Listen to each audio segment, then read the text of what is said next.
Welcome to the regular monthly meeting of the Camden Advisory Board of Education.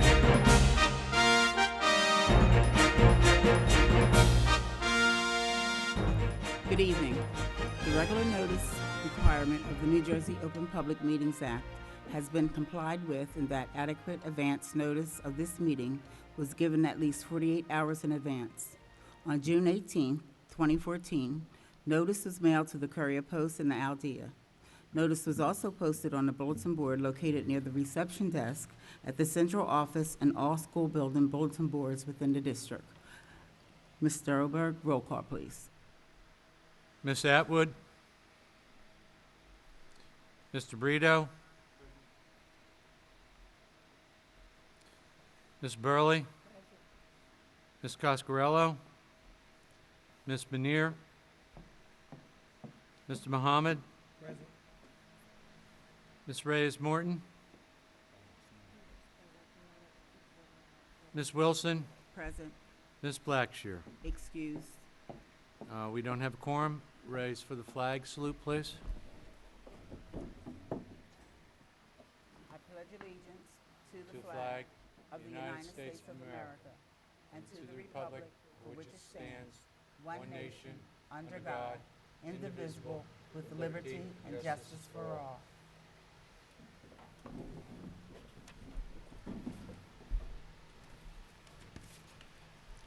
But before we do a motion to adjourn to executive session, I just want to quickly point out, apologies for the lack of air conditioning. It just recently went out, and the team is working on it. So our sincere apologies. It's just as hot, if not hotter, back there where we're going to be. So we're working on it.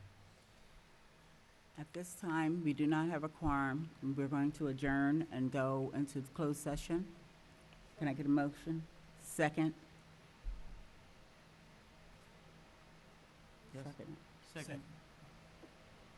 Those in favor signify by saying aye. Aye. You do have a quorum. Ms. Atwood arrives, so you have a quorum. We're going into executive session for matters of lawyer-client privilege, contract,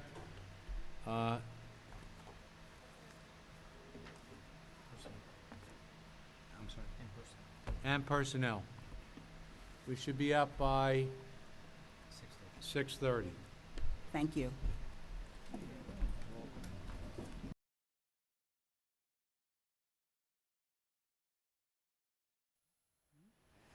I need a motion to close executive session. Come out of close. Second? Second. Thank you. Those in favor say aye. Aye. Opposed by nay. We're out of executive session. Do we have any presentations or announcements? Yes, superintendent. Superintendent's announcement. At this time, we will entertain the superintendent's announcement. And you want to sit down? Yeah, so it requires the whiteboard to come down, and so the board members will come and sit in the first row, and I'll come down at this podium. All right, good evening, everybody. I know it's been a while since we've gathered, so welcome back to those of you who are regular meeting participants. The presentation today, as you'll see on the agenda here, is to share with you all a few updates from the district, technology, some community feedback we've received, a parent support solution center update, and then we want to spend some time on the work we've been doing with our principals this summer to get them trained, and of course the teacher professional development that's coming up on Thursday and Friday. And then lastly, we're going to close with some school safety updates. I want to begin by sharing some exciting news that really is breaking today, where we have announced new technology going into our schools. It's a $1.4 million investment to ensure that our students and teachers have access to reliable technology, and to be quite frank with you all, to ensure that our students are on a level playing field here, and they have access to the same technology and resources as those in the rest of South Jersey and the rest of the country. So the specifics here are there are 2,300 new laptops 700 of which are going directly to teachers. We now, for our core instructional teachers, so classroom teachers, will have a 1-to-1 ratio. Every one of those teachers will have their own laptop. Now, in some schools, that's already the case. In other schools, that's not the case. But now across the entire district, they will have those resources which they deserve. The remaining 1,600 laptops will go directly to schools for student use. In addition to that, we are improving internet coverage and expanding wireless bandwidth, which is pretty critical because we've never really been short on technology, but oftentimes that technology is not operable, it's not accessible, and so there are a lot of dead spots in certain schools. And what we were able to do was actually find roughly $700,000 in federal grant money that was use or lose, meaning that if we didn't kind of strategically allocate it for these resources, we literally would have lost it. So it was a great find by our team and a big win for our students and families. In addition to that, obviously, this new technology requires support. And so we now have a 24/7 technology help desk. And that's staffed in part by the Camden City School District IT team, but also external support from Dell, which is providing us a lot of the hardware. So all really good news on this front. Again, as we ensure that given technology is so ubiquitous and given that if deployed the right way, it can really enhance and deepen a learning experience for a child, that we have access to those resources for our students and families. So this is just to kind of continue. I basically jumped ahead a slide here, but this shows you that teachers will be able to use their laptops to help take attendance, to design, submit lesson plans, to access their observation and feedback data, et cetera. And then after the deployment is some of the items here that I mentioned as far as having that access to 21st century technology. So moving on to a community feedback update, some of you all may be aware that we have gone about seeking feedback on what makes a great school. And to us, that's an important conversation because there's no one objective criteria when it comes to defining school success. It's not just about test scores. It's not just about any 1, 2, or 3 things. There are a lot of things that go into it. And so what we did was we did 10 community events, a ton of one-on-one interviews. We had a suggestion box, online questionnaire, and we got 477 individuals who participated. And as you can see here, parents made up the plurality of those who responded in order to, again, help us determine what makes a great school. And just want to share a few trends here. So number 1 on that list is students receive rich instruction from their teachers. And that shouldn't be of any surprise. The teachers are those who are closest to our students and are doing that important work day in and day out. Students are challenged and interested in their schoolwork. It was tied with students leave school ready to succeed in next grade, college, or career. And so those are obviously prevalent themes in our conversations here as well about increasing rigor, ensuring that we're not intellectually underestimating our students here in Camden. And then 4th is, again, another prevalent theme for us, students feeling safe and secure. The last item that I wanted to point out here is, when we asked, again, community members, families, students, how they thought about proficiency and growth. So it's one thing if the proficiency rate of a school is low. It's another thing if they're showing meaningful growth year over year. And the vast majority told us that it's really a combination of student growth from one year to the next and measures of how students are performing in a single year that should matter. It's not just about proficiency, and I think that's an important indication that we're hearing progress matters, and that's certainly consistent with the conversations we've had here in our board meetings. We have some exciting announcements on improvements we're providing to be more parent-friendly heading into the 2014-15 school year. And as you all know, that's one of the 5 promises in the Camden Commitment. And so there are really 4 tenets to this announcement here today, which is, 1, we're going to have community school coordinators at every school. And right now we're interviewing for community school coordinators. We've made 4 offers, and there's still 8 additional vacancies. And that's important to point out because not every school this past school year had a community school coordinator, and that is the liaison to the community for that school, to the families, and it's a critical position. And even though we face certain budget headwinds, we made sure that we prioritize this as an investment going forward. So we're adding these positions to every school, and again, we're making progress on finding candidates, and certainly encourage all of you all to share those candidates with us. And I think everyone knows how it works on the website to submit a resume. Secondly, a new school-based help desk in every school. So we've made progress to ensure that this is in place. We've got a little bit of work to do on this front, but the idea is that for the 14-15 school year, we will have a help desk in every school. Third, we're enhancing our district solution center. And so a lot of great people, Carmen, I thought I saw her a little bit earlier, who's been working in the help desk. What we're trying to do is ensure that it has the technology and the tracking tools in order to follow up with families as they come in. Every single day when I'm walking in and out for meetings, I see families in there engaging with Ms. Stokes and others, and now we're trying to take that to the next level to ensure that we're tracking and monitoring those questions coming in and out. And then lastly, we're launching new parent centers throughout the city. There's going to be 4. This is in the Camden commitment, and actually next week we're going to have a more formal announcement for the 4 new parent centers, and we're excited to be able to do that. School support. So wanted to discuss some exciting developments over the summer as far as professional development we're providing for both principals and teachers. So it goes without saying that our vision here is that every child in Camden will go to a high-performing school, and we can only achieve that if we're able to provide, and this says school leaders here, which is interchangeable with principal, the high-quality coaching, professional development, and support that they need. So this summer, we did the first ever 2-week Principal Institute. And it was really the first of its kind here in that we are moving away from the principals being building managers and moving towards them being instructional leaders in their schools and providing meaningful feedback for their teachers.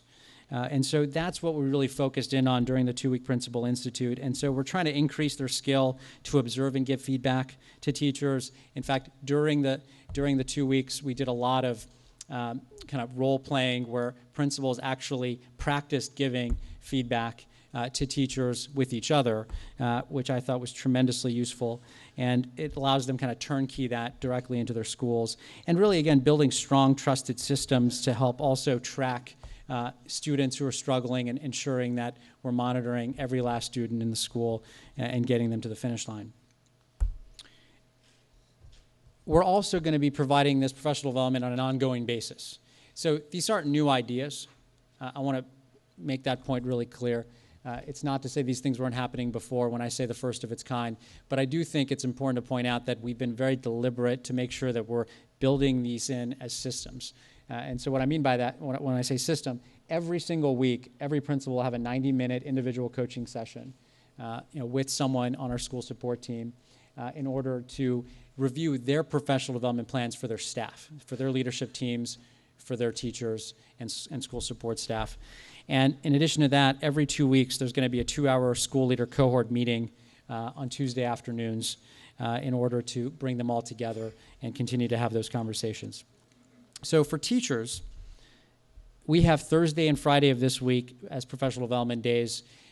Monday through Wednesday of this week is optional. And I can tell you at some schools, I saw 75, 80% of the teachers there on their own time, volunteering their own time, which is tremendous to see. Again, it's not mandatory. It's certainly optional. And so, the ongoing professional development support will come from also our school support team.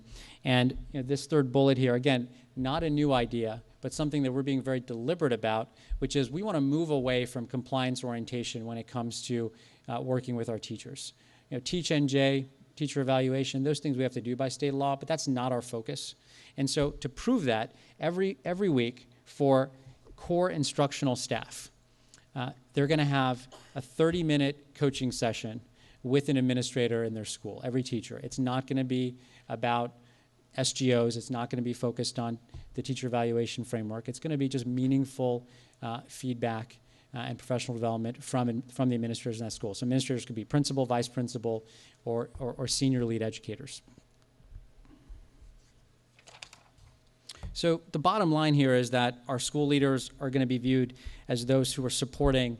Our school support team is going to be ensuring that principals are instructional leaders and not just building managers. Again, and what I mean by building managers is a lot of times our principals are focused on operational tasks. The operational tasks can be overwhelming, and we want them to be more focused on instructional leadership.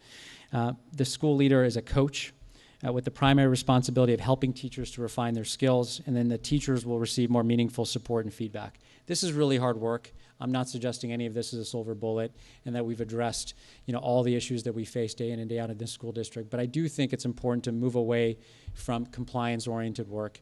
I do think that when it comes to principals observing teachers, it shouldn't just be about evaluation. It should be about observing and providing meaningful feedback to improve instruction in the classroom. It's now my pleasure to introduce our school director, our director of school safety, to give you the update here on some school safety initiatives. For those of you that haven't met Anthony, he joined the district in the last couple months. And Anthony may look familiar to many of you because he was actually the state director of school safety. He was actually working with Camden for well over the past year.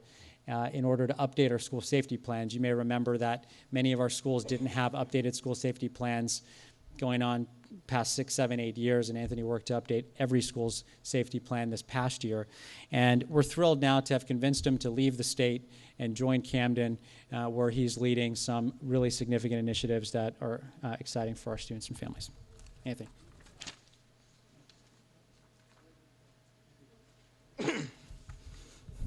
Good evening, community. Thank you, board members and Superintendent Rahanafard. First, before I begin, I want to say I'm excited to come to Camden. I really think Camden is on the rise. The mayor had a press conference, and she said the eye is on Camden. And I don't think there's anything wrong with moving to the right community. And so that's why I chose to Camden. We were chuckling over here. I want to make sure I'm where we can make a difference for students, and this is the place to be, and I'm excited to be here. As you can see, there are 4 main principles we're looking at when we're talking about safety and security. Our school security tech pilot program, which you'll see in a few slides, our partnership with the Camden County Police Department, standardized protocols and systems. It's very important to make sure we have systems in place so we can ensure that people know what to do. And it's not just about protocols and procedures. It's that we have habitual actions that we know, so we don't have to say exactly what you need to do. And then deploying our school safety and security officers, officially school law enforcement officers. So hopefully you have seen, we just had a press conference last week about the school security tech pilot program. We're excited about this new initiative. It's concentrated right now in Camden High School and Woodrow Wilson High School, which are some of our larger, more comprehensive high schools. What you'll see is the system allows us the opportunities to assess what actions are taking place in the building, to assess what type of breaches we may have in and out of the building, but most importantly, to assess the traffic flows in our building and in and around. So we're moving to have more cameras to identify doors that have been breached. We have security systems that do that, and then we can use those actions to deploy our officers inside of the building. For one example, I think if anybody has heard, we have over 80 points of egress, meaning exiting in and out of a particular building. Now we're trying to reduce that to under 15 at each building. That will maintain where we are, our students' flow, our traffic flow within those particular buildings. And we also have something called smart cameras.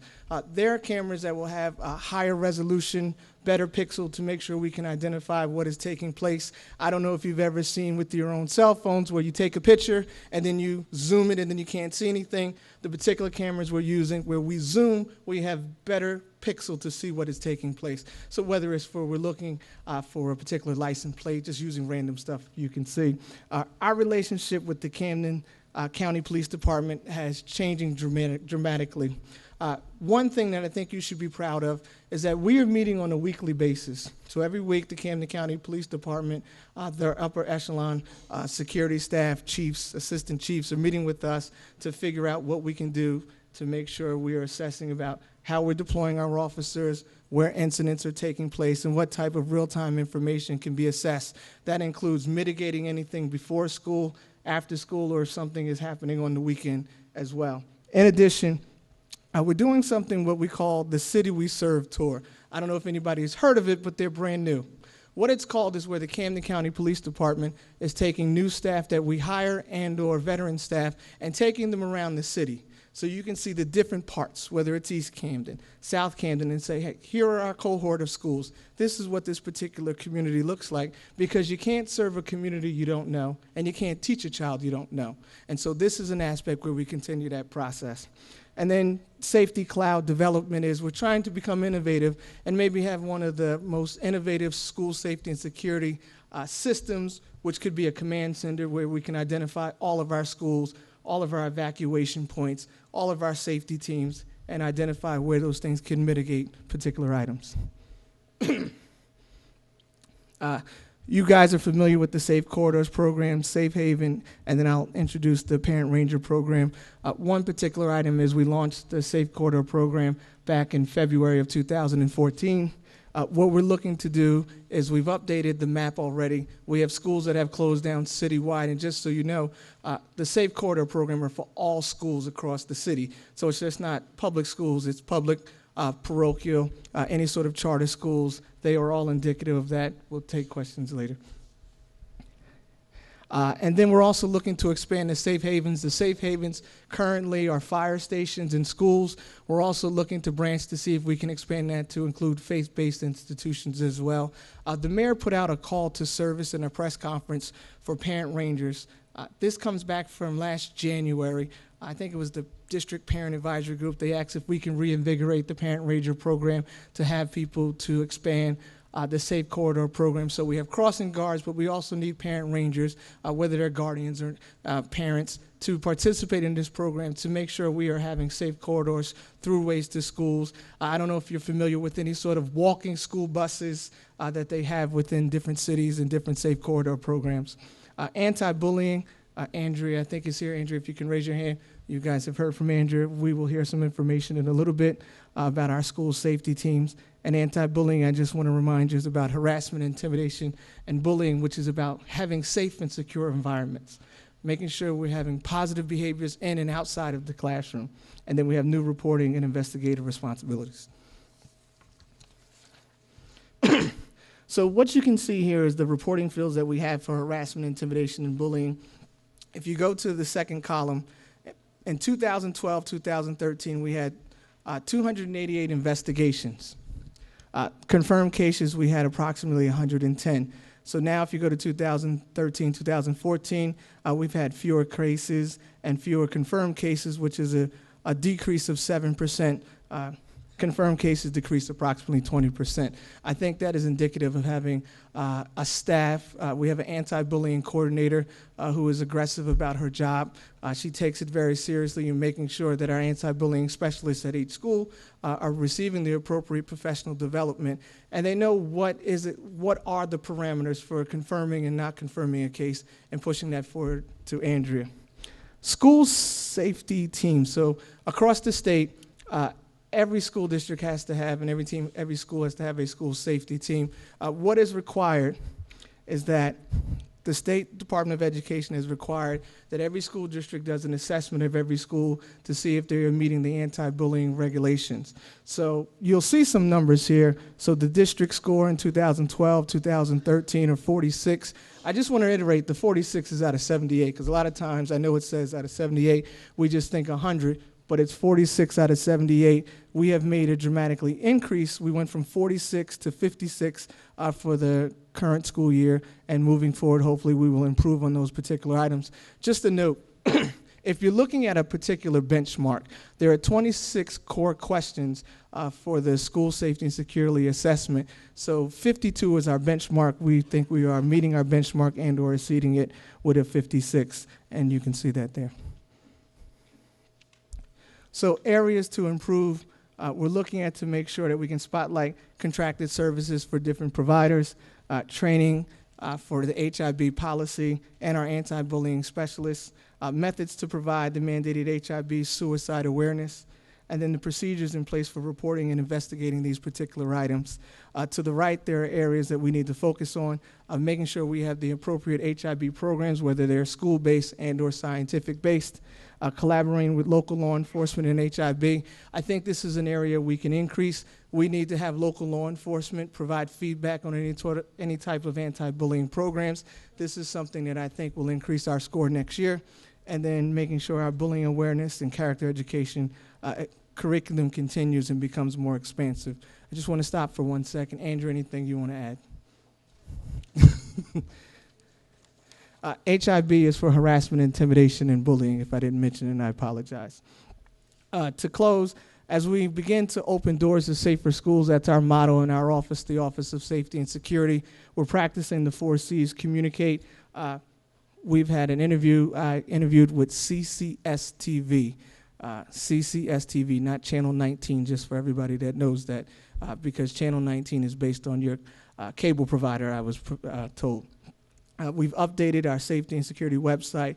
We're collaborating with the police department. We're trying to have more joint efforts with the mayor's office. And then coordinating the recruitment of parent rangers. Again, we are looking for parent rangers to join us to make sure our students are having safe passage to and from school. And I think, and we think, that those parent rangers can expand in that process, and we're looking to make sure the mayor's office can join us in this particular effort. We're also looking for parent rangers in a specific time period. We're looking from September to October, and then as the weather break again from April to June would be the time frames we're looking for the recruitment cycle. And then expanding our safe haven, so any type of faith-based institutions that you feel would consider being a safe haven for our particular students and or staff members if they are in danger. And then we're looking at enhancing school preparedness efforts, not just for our schools, but for those pre-K to 12 citywide and any sort of our early childhood development centers across the state and city.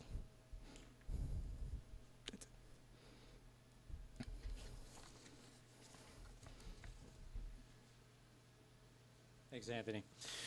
Just to close this out, just wanted to share out some district highlights. I think a number of you all were at these events. So Liverpool Football Club visited us on July 28th, which was an exciting opportunity for our students. A number of them jumped on a bus and took off to Princeton to meet some of their players. The event in Camden was attended by some of their coaches, not the players themselves. Those of you that don't know Liverpool, they're like the Chicago Bulls of European football. So it was a neat moment for us.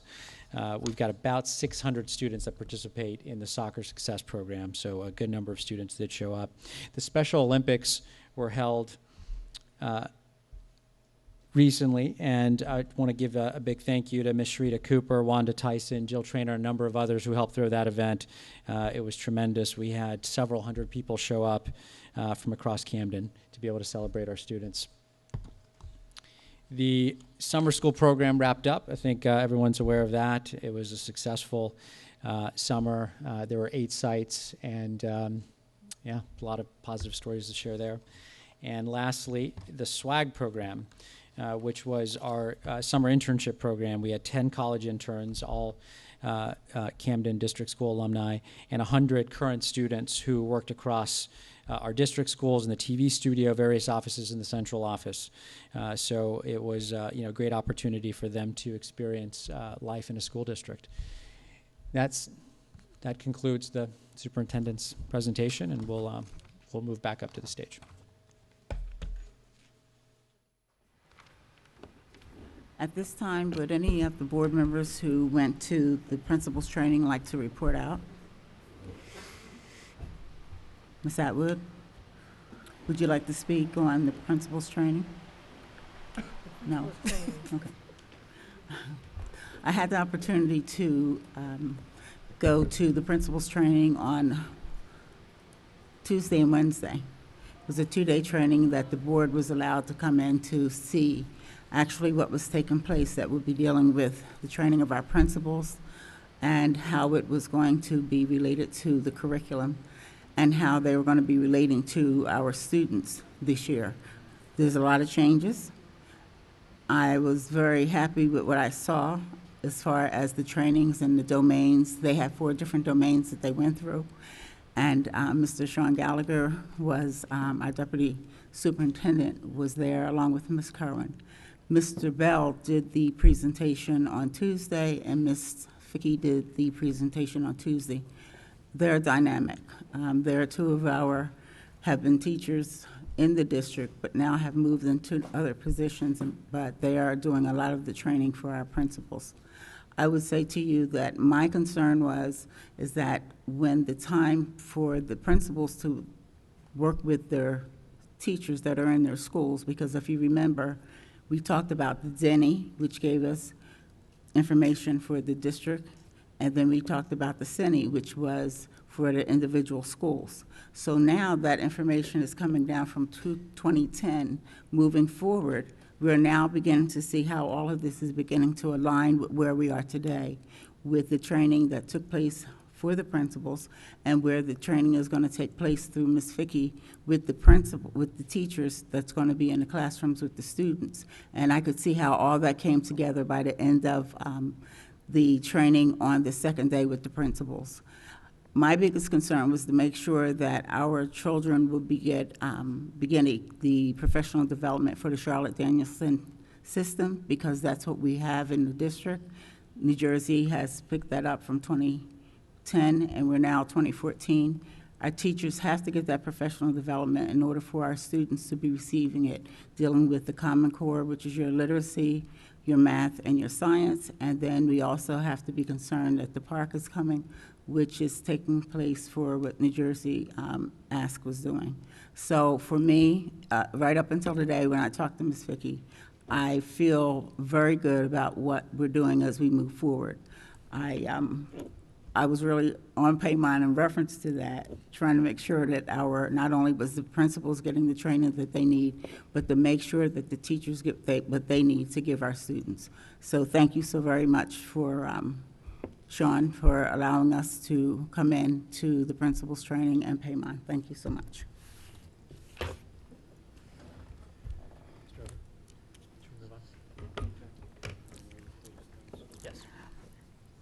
At this time, we move to the superintendent's report.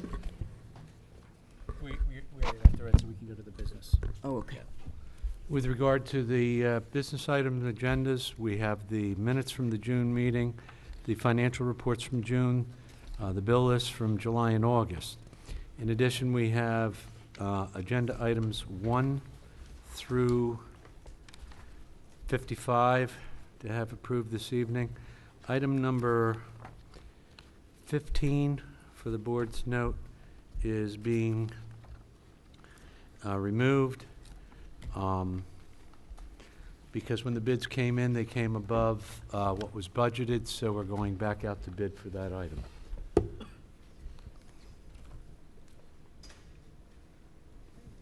And that's it. Thank you. Thank you, Mr. Oberg. Mr. Hannaford. I read the In accordance with the authority vested in me pursuant to provisions of NJSA 18A:7A-39, I, Paymon Rohanafar, District Superintendent, have approved the agenda items.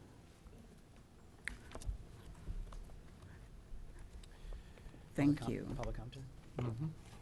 Public comment? Yes, sir. At this time, we will entertain. We will. Before you read the names, he's going to read the rules for public Okay. comment. The Camden City School District welcomes the attendance and comments from all members of the public at its meetings. This public comment period is for your time to be heard on the agenda items in this meeting. Each person who signed up to comment will have 3 minutes. You will be notified when your 3 minutes are up. You cannot yield your time to another person. When it is your turn to speak, please remain at the podium and address all of your comments to the board president or the superintendent. Please conduct yourself in a respectful and courteous manner. For anyone whose comments or actions either harass, intimidate, or threaten the safety of any person, we may provide you with a warning or immediately end your comment time. Also, if you curse, use vulgar language, or make personal attacks, we may provide you with a warning or end your time to comment. We will not interrupt you during your 3 minutes of comments. Members of the audience should also not interrupt the speaker at the podium. If you have any questions, please ask your questions during your 3-minute comment period. After the public comment period is closed, the superintendent or his designee will address your questions to the extent provided by law. Thank you for your understanding. Thank you, Mr. Oberg. The first person to come to the podium this evening is Elizabeth Ortiz. Good evening now, because I wrote this in the afternoon. Today, I want to talk to you about the changes that are occurring in special education. This year, they have eliminated mild to moderate self-contained classes. Ask yourselves, how is this going to affect our children? The special education program is intended to provide services to our children with learning disabilities. They test them, classify them, teach them, and gradually transition them to general education classes. Now that self-contained mild to moderate has been eliminated, how are students supposed to transition from self-contained severe classes? And what is going to happen to students that still need self-contained mild to moderate, like my son? It is not fair to go from a self-contained severe class to an all-inclusive. It's like saying, let's count down from 5. 5, 4, 3, 1. Where's the 2? Why is it that the students are not going to be receiving an individualized special education? Remember that we have rights and that the Camden City District receives 100% of special education funds. It has been brought to my attention that parents are not being provided with interpreters and that IEPs are not being given to parents in their native language. These are violations against our rights. If this has happened to you, the district is at fault, and they have illegally accepted your signature on the IEP every year, knowing that you, as a parent, do not fully understand what's going on. Today, I met a mother. At her son's IEP meeting, they tried to convince her to remove services for speech therapy, even though he still needed the speech therapy. The reason? Because of the mass layoffs, they do not have enough speech therapists, and they are overwhelmed, as if that were our problem. To deny a student services that the district gets paid to have and that our children are rightfully entitled to is not right. The state has taken over and made all of these changes, but they continue to violate our rights. They continue to ignore us and make changes without our consent or opinion. These are our kids, and no one more than us as parents knows what our children need. I have a few questions that I know you're not going to answer until the end if you get to them, but did all administrators and personnel that will be in place in the absence of administrators get fully trained on shutting down a school? What are you going to do to bridge the gap between severe self-contained classes and all-inclusion classes? I have a special ed child. Why wasn't I informed about Special Olympics? And what is the point of having upgraded security systems in buildings that desperately need remodeling and basic necessities like heating and cooling? What is the safe corridors? And because all I have seen are signs that are blue and yellow that are posted up in certain parts of the city. Thank you. Thank you, Ms. Ortiz. Number 2, Mr. Larizan.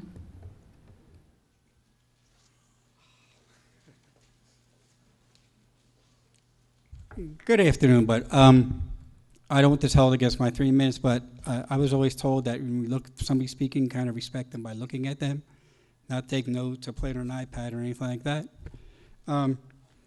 We just watched a presentation by our superintendent on anti-bullying. Well, we spend a lot of time and effort teaching our children what a bully is and how we don't respect bullies and how we need to respect each other. Well, somehow this message has gotten lost to our administrators and some of our administration team. And let me just give you a few points of information here. The other day, I got a couple emails from fellow teachers throughout this district complaining that they were told at their workshops that the contractual hours are being changed. There will now be 5 p.m. PD Mondays that were mandatory, and that they were beginning to let go on Tuesday, Wednesdays, and Thursdays at 3 o'clock. Well, under 18A, the only thing that the state cannot touch is, without our permission and negotiations, is our contract. And our contractual hours say 8:25 to 3:30, 3:45 once a week when meeting days are held. They continued to bully by telling them, if you don't show up, and these are your own words, for the PDs that are not mandatory, that are given Monday, Tuesday, and Wednesday. But if you're not there for it, you're not a dedicated teacher, number one, and it's going to show on your domain 4 in Danielson, where you receive ones. This is not coming from me. This is coming from other teachers throughout the district. Number two,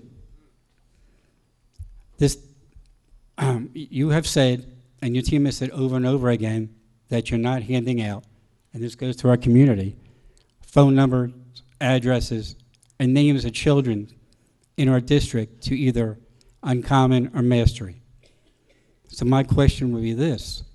I've gotten phone calls and messages from parents and paraprofessionals that both Uncommon and Mastery have been knocking on their door, where their para are telling them that you can get a job because you're going to be out of a job shortly if you enroll your student.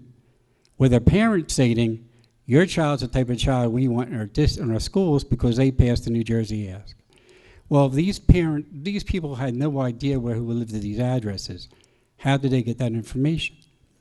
And here's a little information that I don't know if you have or want to be shown. But up in Newark, Uncommon goes by the name of North Star. Their nutrition rate was outrageous. The fifth grade class in 2013 had enrollment of only 300. When they had their graduation, they were down to 105. The second thing, same thing happened to the following year. Their enrollment was way down. KIPP loses 1 out of every 3 students, males, leave. So where do they go? They come back to public schools, where they belonged in the first place. Mr. Zahn, your time is up. I thank you.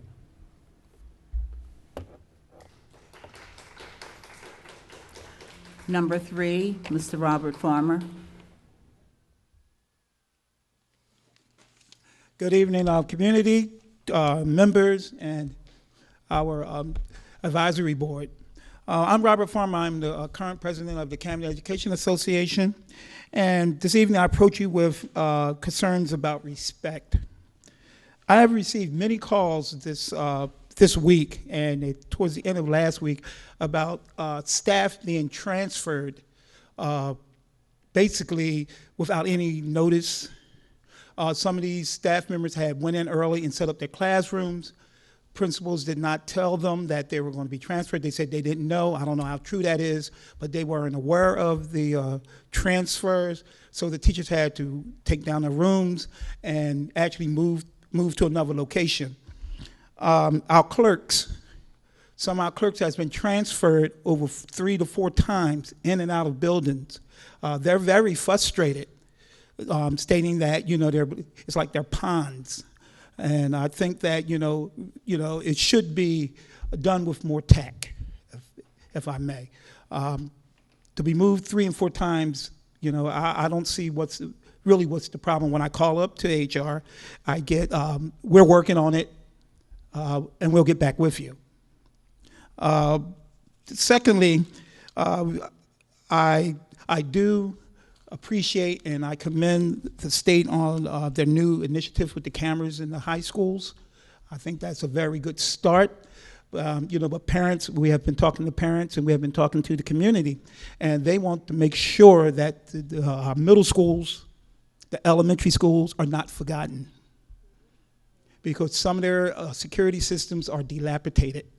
They need cameras as well because they can't see who's buzzing into their buildings. Okay. I don't want to just give up the names of the schools because then, people told me things off the record. So I don't want to, involve them, but you have certain elementary schools that do not have working security systems. And the last thing I would like to say about is the many of our members has been offered employment on May 12th. They was offered employment, and right before, like the last week, Thursday, Friday, up to yesterday, they got letters of rescind stating that they are no longer, employment is needed. Many of these teachers, these educators have based their life around coming back in the 2014, 2015 year. Now all of a sudden, they don't have employment. I think a little respect should have been done. If you was not going to call these members back, they could have, went out and looked for other employment, and it's going to be difficult on some of them to find employment now, since the deadline is, schools are are hiring teachers right now. So if things can be done, if we can review a certain one of these cases, and I will be in contact with you, Mr. Superintendent, about these people. I'll enter their names for you. Thank you, Mr. Farmer. Thank you.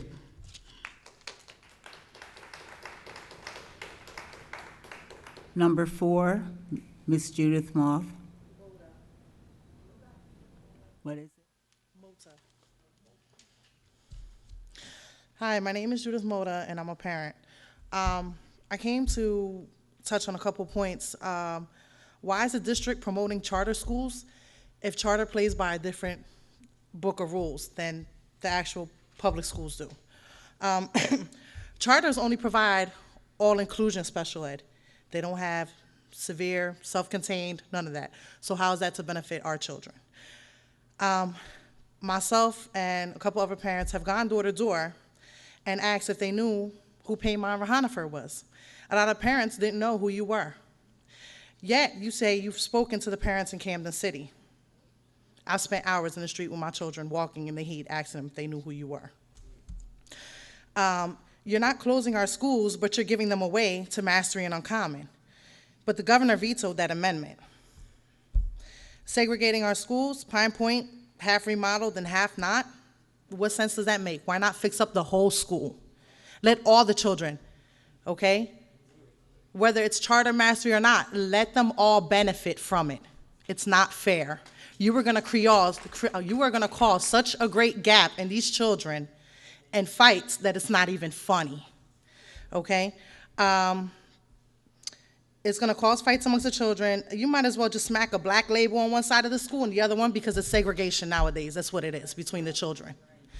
Another thing is, you told us no more layoffs, but I listened to WHYY radio and I called in, okay, when I spoke the round 2 of the interview. But when you spoke on the first round of that interview, you said there were no more layoffs. You told us there were no more layoffs. But on that interview, you said this was just the first round of layoffs. So you really need to think about what you say to the public in these meetings and what you say on the radio, because now you're contradicting yourself. And that's all I have to say. Thank you.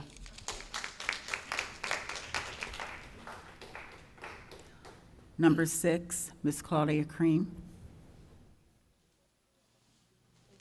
I was 4, you're number 5. Excuse me, number 5 is over here. Number 5, Ms. Monique Ragsdale, please.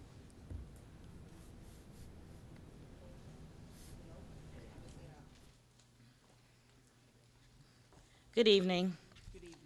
I have a couple of questions too. And before I start even answering my question, I think that we need to revisit your law on answering people questions at the end of the meeting. As you know, we come out here for the concern for our children, but we do have homes to go to, and we need to speak and take care of our children. So if you could entertain or answer some of the questions that we do ask before the meeting comes to an end, because sometimes these meetings can be lengthy.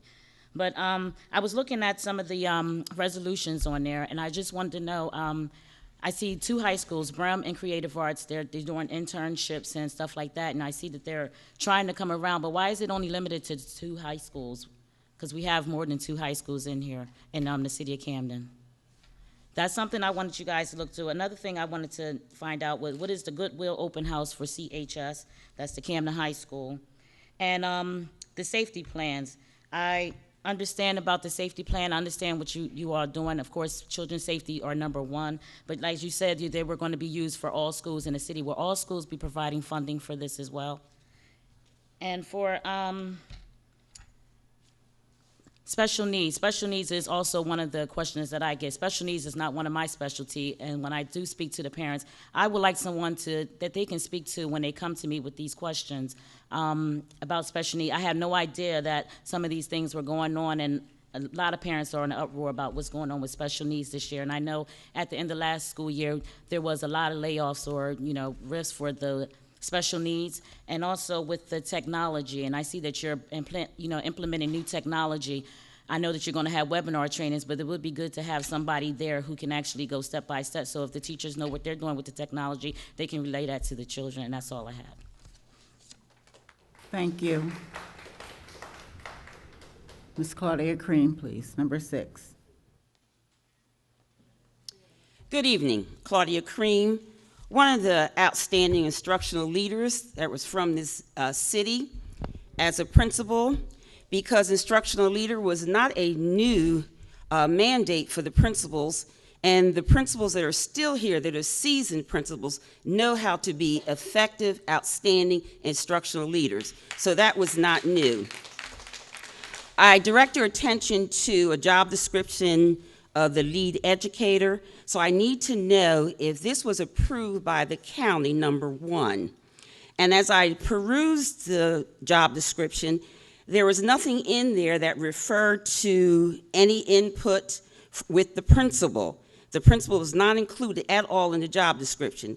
And a lead educator should be reporting to the instructional leader in the building, and that's the principal. If not, it sets up an environment, a divisive environment, and also it undermines the authority of the principal in the building. Instead of that lead educator reporting to the senior lead educator who does not know the culture in that particular building, because any good instructional leader knows how to adjust the instruction for their building, knows the culture of their building, and also has the data that drives the instruction. All of this coaching takes place with good instructional leaders, which we have and had in this district. Also, as I look at that, so if I need to know, because I sent to the certification department, and that was the question they asked me, if the lead educator was approved by the county superintendent. My next area, Mastery and Uncommon, were they approved? I have not seen anything in writing about their approval. Also, I need to know the professional development. I saw in the minutes that a number of principals went to relay training. How were those principals selected? And what does that training entail? Because I also see on item 3, SY 1415, that you're authorizing the Relay Graduate School at the amount of $130,000. If that's charter school training coming into the public schools, that is really, it does not apply to all schools, because I know the principals are being required to implement the uncommon curriculum in their schools. And that is not in decency and order, because one size does not fit all. So that training should not be demanded of all schools. And as I get to, before I run out of time, as I look around, I see a number of new faces. So I have not seen anything in the minutes of the new hires since July 1st and August. So who are the new hires, their titles, their salaries, and how many are from the city of Camden? Because those that have that urban orientation should be hired for the positions in the city. As you mentioned, the technology, if I recall, a number of individuals in technology, the coordinators as well as the teachers, the positions were abolished. So how are you going to implement this new technology? New people, again, do not know the culture of the city. Ms. Green, your time is And up. then Thank you very the much. question of validity with the surveys, that can be manipulated to fit anyone's needs. And my last thing, professional development. I know you turned the mic off, but I have a loud voice. Professional development. I heard the disrespect from the others, so I think your individuals that are part of your cabinet should receive professional development as well. I recommend the book, Attitude 101 by John Maxwell, for your individuals. Thank you.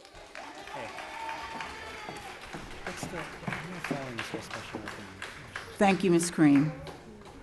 Number 7, remove their name from the list. We're at number 8, which would be Mr. Elvis Delgado. Ulysses Delgado.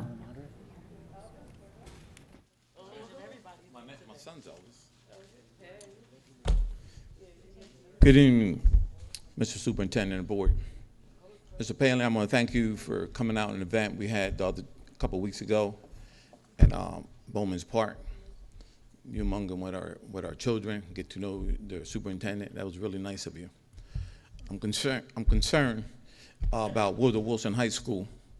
That was nice that you all put all these technology cameras in there. But we have a lot of drug activities inside that school there. There's a lot of drug dealing in that school. Not with our good kids, with that other people special need kids you have in that school in there, mingling with our regular kids. I think they should have their own school, not mingle with our kids. They're trouble kids in there. And I have one of my stepsons, he's moving to Pennsauken because of all the bullying in that school they're doing in there, harassing the Latino kids in there. And I don't know what's going on in there, but I'll let you know where our new head of security came from. Is he from Camden or Camden County or Trenton or the bodyguard for the mayor, for the governor? I don't know. You know, you're hiring all these outsiders, and our peoples in our city of Camden, you know, they need an opportunity for all these good jobs and all this stuff. I have a whole lot of my family members lost their jobs. They had to go somewhere else. They're not wanted. These people with master's degrees, and I have a problem with that. But I'm gonna invite the community within 2 weeks at the city council.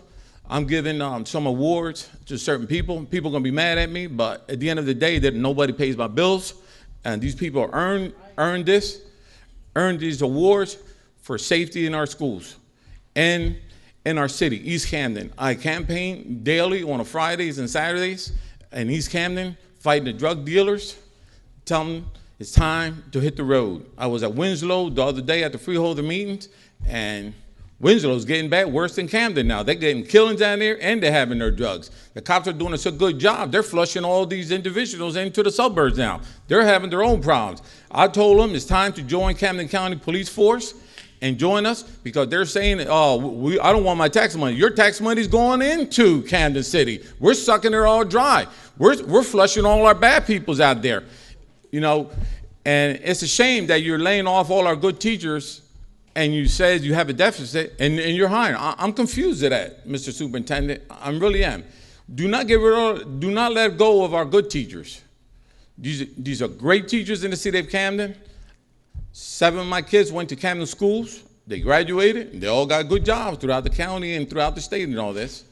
And it's time to mingle with the residents and get to know our residents real good what's going on. I like you what you did the other day, but I like you more to come out in our community and go to door and talk to people, have a good time. We have a lot of good residents in here. Have a blessed one, and good night. Thank you. Thank you, Mr. Delgado. Number 9, Mr. Kelly Francis.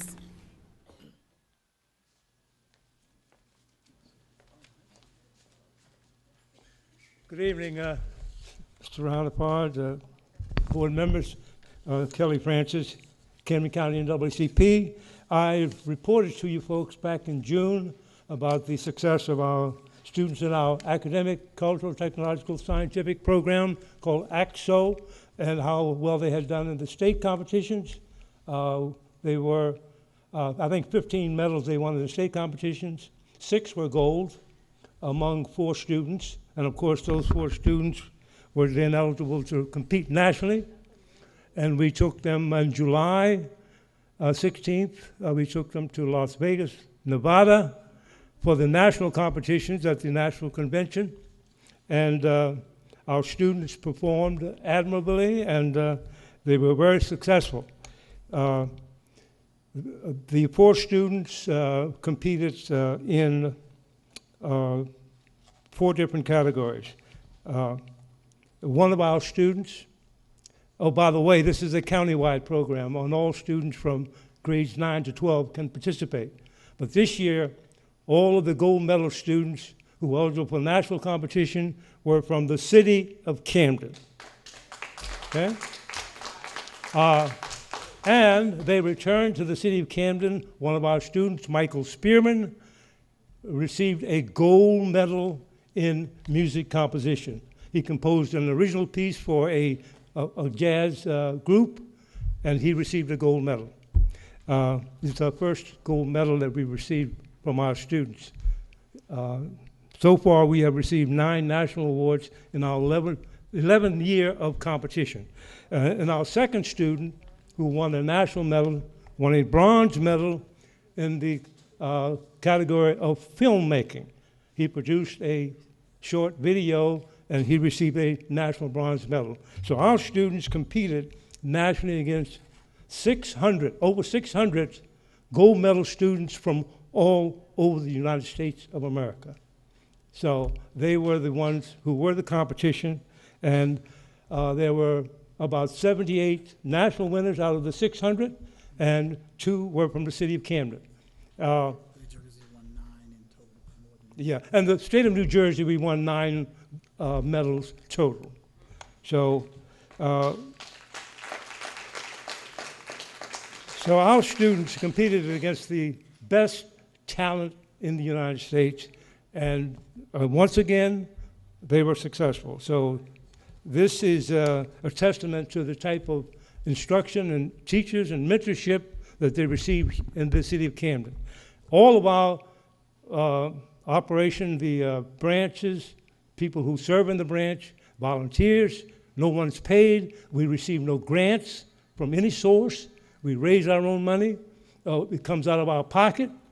And all of our volunteers, they pay their own way. We were in Orlando last year. We traveled all over the country, taking our students all over the country. And it's all on a volunteer basis. And we have community help. We have the teachers. They volunteer their time on weekends and whatever, preparing the students for their competition. So that was a very successful trip, and we're proud of our students, and they have made the city of Camden very proud, the county and the state of New Jersey very proud. Thank you, Mr. Francis. Your time is up. And one other thing is that at the convention, we passed a resolution, and last year, if you recall, I told you that Brown v. Board of Education is the law of the land, and we passed a national resolution that we feel that the charter school system in the state of New Jersey that diverts funding from the public schools is in contravention of Brown v. Board of Education. And we will be pursuing that before the federal courts, ultimately the Supreme Court will decide. So that was a major resolution that was passed. We've been opposed to charter schools, vouchers for the past 15 years. So this is now, they have now tied it to Brown v. Board of Education, which I said last year and the year before, okay? Thank you very much.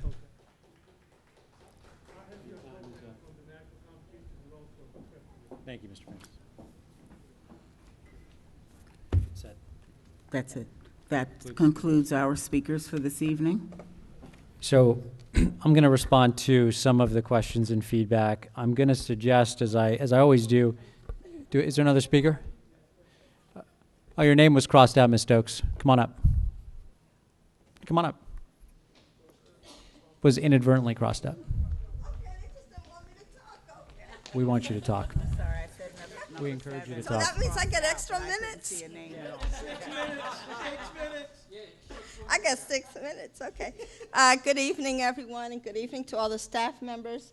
It's wonderful to see everyone back. First, I would like to address many things from the superintendent's report. I have many comments, however, I would like to stay with the superintendent's report. First, I would like to address the issue on page 63. When this division, human capital, became, this is the first time I've actually seen it, but I received many complaints, and I myself felt very insulted by the change in the title. I believe that is politically insensitive, given the ethnicity of those of us who work in the city. I myself felt very insulted. But I will move on to my next comment, which is on page 64. These are reassignments, but there's no salary posted, and I believe that these are public records, which should have salary postings. Page 71.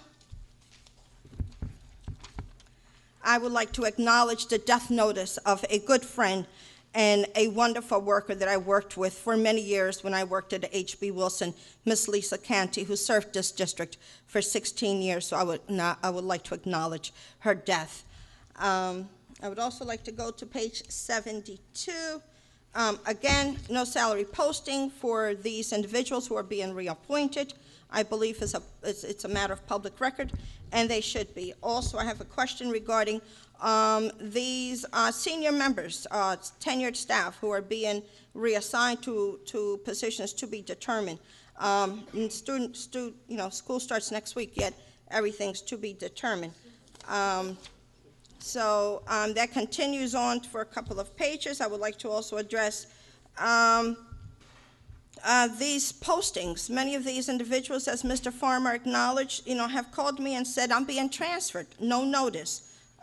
So that's very concerning, especially when we have 50 clerks that have been laid off. When will we have recalls with those clerks, especially when we go to the retirements and you have individuals, you have at least 2 or 3 individuals on one page that says they're being retired, but then you're reappointing them on page 76. So are we going to be recalling some clerks?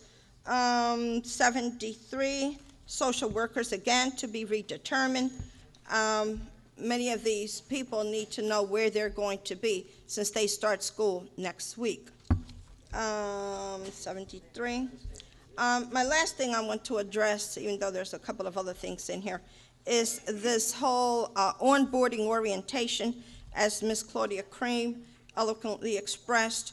I understand that many, employees are being hired, but they haven't been posted in this minute. So I would like to know, because first of all, CEA, if there are members, we always have an orientation for them just to acclimate them to what services we offer to them, and just to bring them on board and to, congratulate them on being our new employees and offer them membership into our union. So thank you very much, Thank you, and Ms. I hope Stokes.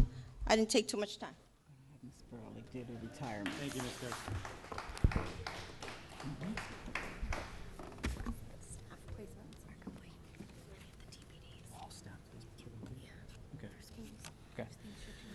Thank you all for your public comments. So I'm going to respond to some of the prevalent themes that came up. As I often state, I think a lot of the concerns that are being raised here, they're multi-part. They require an old-fashioned conversation.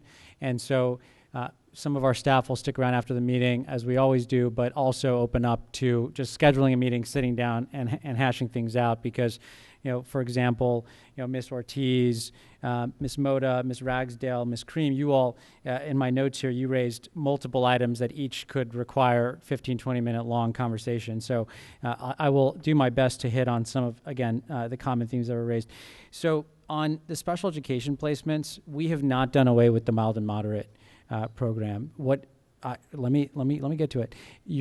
What you're experiencing is that in some students' cases, the IEP would necessitate, based on the way the process unfolds, a less restrictive environment. Now, certainly you have input into that, and to the extent you want to revisit and have that conversation again, we're happy to have it. But one of our driving objectives in special education is to put students in less restrictive settings. I hear your concern. I got the analogy 5432, 5431, and it's challenging, and it's something that we're grappling with in order to move away from self-contained settings. But some students require that self-contained setting. So I just want you to know we have that program in some schools. We didn't do away with it. It's solely based on a review this time of the year of every student's IEP, and that's why we landed where we did. And so we would be happy to sit down with you again, Ms. Ortiz, and go through that again. All right?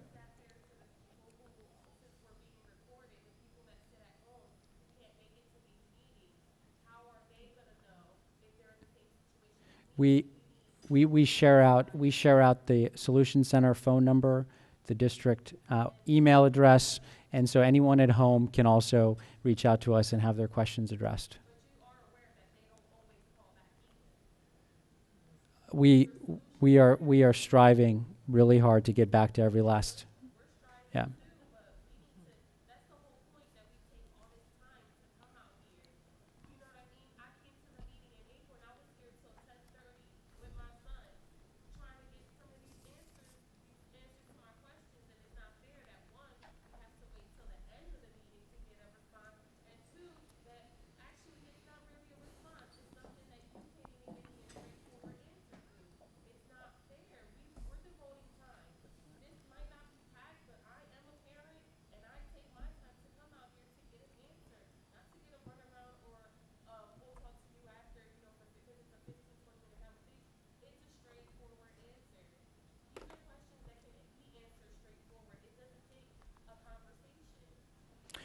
I would argue that decisions made with regard to special education aren't straightforward. It's really complex.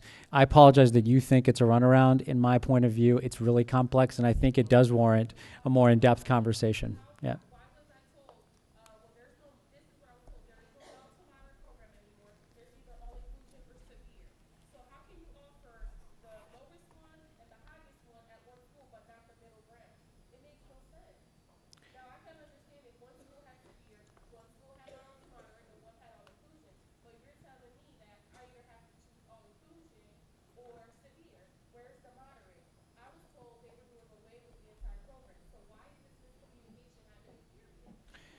Would be happy to set up time and talk through this in some more detail. We will set up a meeting and we'll go through it with you.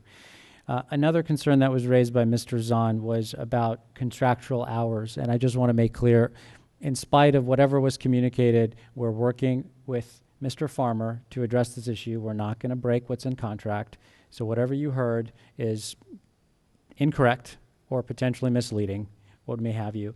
We're working again through Mr. Farmer to make sure we're addressing the actual school hours and what's mandated of teachers. On transferring, Mr. Farmer raised this, as did Ms. Stokes. You know, this was a result of the bumping process, and we're working to get all staff situated. Certainly in the cases where people feel disrespected or the process didn't work the way it should, please bubble those up individually to us. And Mr. Farmer's, I should note, has done that consistently and raised those issues with us, and we've addressed them as they've come across our desks. There were questions about, safety plans. Ms. Ragsdale discussed whether all schools will be provided sufficient funding. Again, I think that this is a meeting we should have at Forest Hill, wherever at Wiggins School, to go through what we're doing for your specific school, Ms. Ragsdale, although I know you often speak for the entire district, but we are providing individualized safety plans for all schools.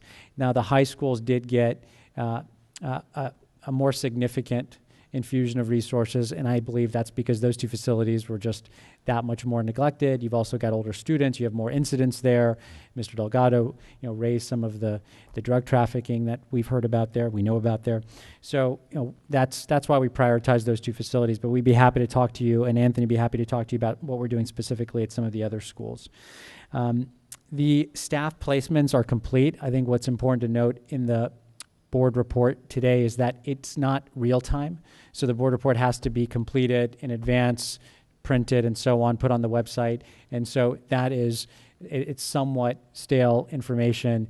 For the following month, you'll get the more complete information, but all of our staff placements are complete. That's not to say we don't have vacancies. High need staffing is continued concern for us, and we will continue to work hard to address those vacancies. Anything else that there's a couple actual quick items here. Ms. Cream raised whether the lead educators were approved by the county. Yes, they were. I did want to make that clear. So the lead educators, what was the date? Yeah. So we'll follow up on that, and the way we're going to do that, for any other question, concern that I didn't address just now, in our board minutes, as you all probably know, we reflect the questions and comments that you've made, and we then respond to those questions and comments in fuller detail than my abbreviated response here during the business meeting. So we will then follow up with those. Anytime you all want to set up a meeting with us, as always, we will keep our doors open and we'll set up those conversations. Thank you very much. Thank you. At this time, I'm going to ask Ms. Dorothy Burley to call the names of the retirements for this month. Good evening. At this time, I'd like to congratulate all our retirees. We have teachers, guidance counselors, vice principals, custodians, clerks, custodians, and supervisors of grounds. And we have people that's been here from 8 to 36 years. We wish them well, have a happy retirement, and always remember when it's a snow day, you can just turn over and go back to sleep. Thank you, Ms. Burley. At this time, I will entertain a motion to adjourn.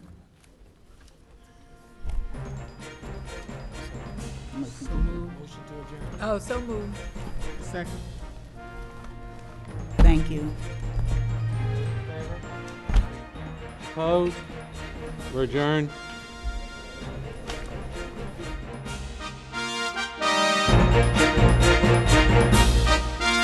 You've been watching the regular monthly meeting of the Camden Advisory Board of Education.